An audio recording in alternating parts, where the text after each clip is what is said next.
We're looking ahead to a moment that will capture the world's attention. Tomorrow, NASA's Artemis II test flight is set to carry 4 astronauts around the moon and back, marking humanity's first crewed journey beyond low Earth orbit in more than half a century. Dr. Suzanne Bell joining us live from the Kennedy Space Center in Florida ahead of their launch. Dr. Bell, thank you so much for being with us this morning. Good morning, my pleasure.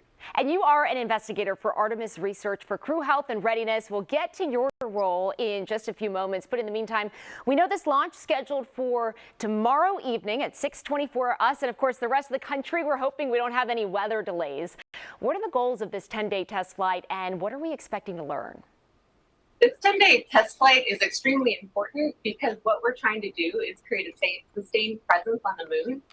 Artemis II will give us some really good data, understanding how the crew works with Orion.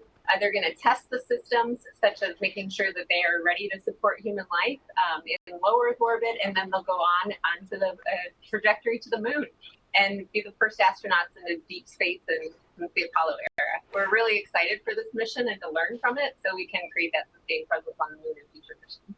Yeah, such an exciting mission. We were just seeing images of the crew. It's a 3-man, 1-woman crew. Astronauts Reed, Victor, Jeremy, and Christina. What has gone into training for the mission to prepare for the hazards that they might experience, and what are their roles? I know this is something that you solely focus on. Yes, so they've gone through a lot of training, anything related to preparing for behavioral health, how to work as a team, how to react in emergency scenarios, how to interact with the different systems in Orion. They've been really training hard for quite some time now. And so they're really excited to put that training into practice and to be that first crew into deep space in several years. And I want to ask specifically about the radiation hazards. And I know that is a big concern when you send those astronauts up. Yes. So we've been in low Earth orbit, like on the International Space Station, for quite some time, but it's in a protective shield next to the Earth. When we go beyond that shield, they're exposed to much more radiation than they have been historically. So we need to know how that affects health, as well as their behavioral health, their ability to perform, their cognitive function. And so this is critical data for us to go into deep space and to learn, as they have these multiple stressors in the extreme environment, of what happens to the human body. We have some, assumptions we make and some good guesses, and of course we protect the crew as best as possible. But ultimately, we need that data from deep space, and this will give it to us. NASA recently announced it's building a moon base. Explain what that entails. Oh, this is really exciting, the next chapter of NASA, really. And this is to create a sustained presence on the moon. So we just started something called Ignite. It's the series of Artemis missions where we're first doing the test flight. Then we're going to do some additional tests that work with Orion and the lander systems that we'll be using to land on the Mars. Then we'll be landing on the Mars and then really creating that sustained presence by at first exploring and then creating habitats and other opportunities. So we can learn, so we can build a moon base, so we can prepare to go to Mars someday.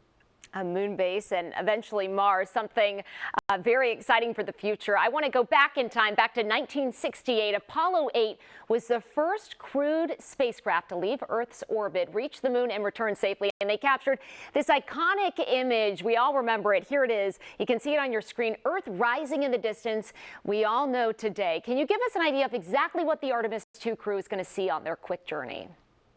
So the Artemis II crew will go beyond the back of the moon, and when they are circling the moon, it'll look about the size of a basketball. So it'll be right there. It'll be just an amazing opportunity. But importantly, from a science perspective, they're also going to be taking important pictures that'll give us an understanding of that moon. Because when we do land someday, we want to do things like explore the South Pole, which has never been done before. And so we need to collect data to prepare ahead of time for those missions. There's challenges with them. And so the important information they'll send through pictures and being around that dark side of the moon are just critical for us. And last question, Dr. Bell, where can we watch this launch live again, scheduled for 6:24 tomorrow evening? After the future space flight, you can turn into YouTube channel, a NASA YouTube channel. There are other opportunities, including on Amazon Prime. And so please just tune in and just join the excitement. We're really ready for this next chapter and ready to usher it in for the American people. Dr. Suzanne Bell, thank you so much for joining us this morning, and we wish you all the best of luck. Thank you. And we're going to set you out with a live look this morning at the Artemis II rocket on its launch pad. This is at the Kennedy Space Center in Florida, of course, preparing for that historic mission. We will be watching closely over the next several hours as this crew again prepares to take off at 6:24 in the evening on Wednesday.